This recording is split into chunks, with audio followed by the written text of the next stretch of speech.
Bonjour Laurent Duchesne, enchanté, on est sur du coup le salon du chocolat 2022 maintenant. C'était pour vous poser quelques petites questions sur votre métier, sur votre parcours et comment vous en êtes arrivé là. Alors première petite question, c'est qu'est-ce qui vous a donné envie de faire de la pâtisserie en premier plan, du chocolat, etc. Dites-moi tout. Alors à l'origine, ce qui m'a attiré sur la pâtisserie, c'est la partie décor. Aussi bien décor en sucre, décor en chocolat. Mais très vite, je me suis rendu compte que le goût avait une importance primordiale dans ce métier.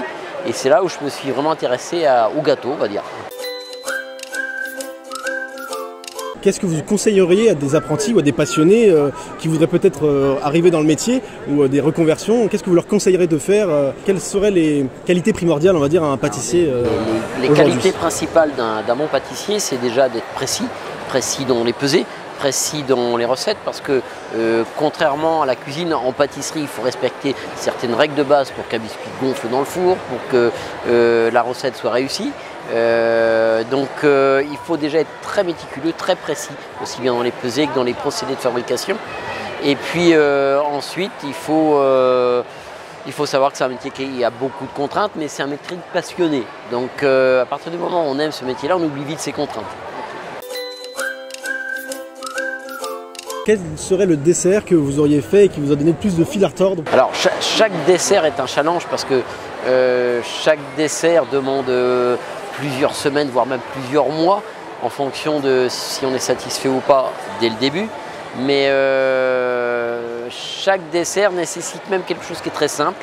Je vais vous parler par exemple du flan. Et on a mis un mois à mettre un flan au point parce que même avec des choses de base, on a besoin d'avoir une texture, un goût, une cuisson. Et c'est souvent les choses les plus simples qui sont les plus difficiles à réaliser. Est-ce que dans toute votre carrière jusqu'à aujourd'hui, du coup, est-ce que vous avez quelque chose qui vous a marqué dans votre métier, quelqu'un que vous avez rencontré, un goût particulier qui vous a dit ça c'est vraiment quelque chose d'exceptionnel qu'il faut que j'utilise chez moi? Alors ça m'arrivait très souvent. Ouais. Très souvent parce que j'ai une épouse qui est japonaise qui fait la fabrication des chocolats et je m'inspire souvent des produits japonais. Elle me communique un petit peu son envie, elle me montre certains produits et là actuellement elle a utilisé la baie de Sancho. Donc souvent c'est une source d'inspiration pour moi pour créer un dessert et pour elle créer des chocolats.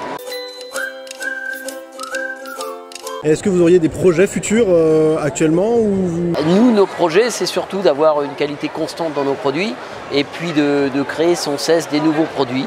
Alors en fonction des saisons, en fonction d'un tas de choses qui fait qu'on se renouvelle sans cesse.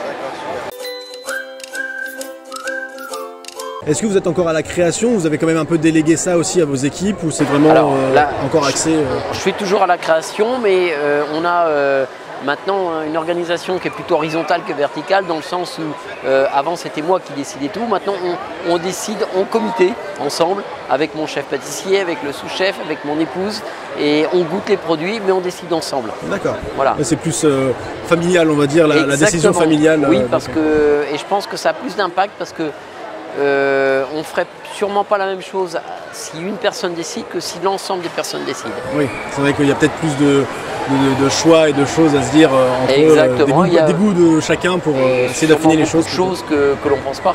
Voilà. Super. Bon bah écoutez, je vous remercie pour cette petite interview. Merci.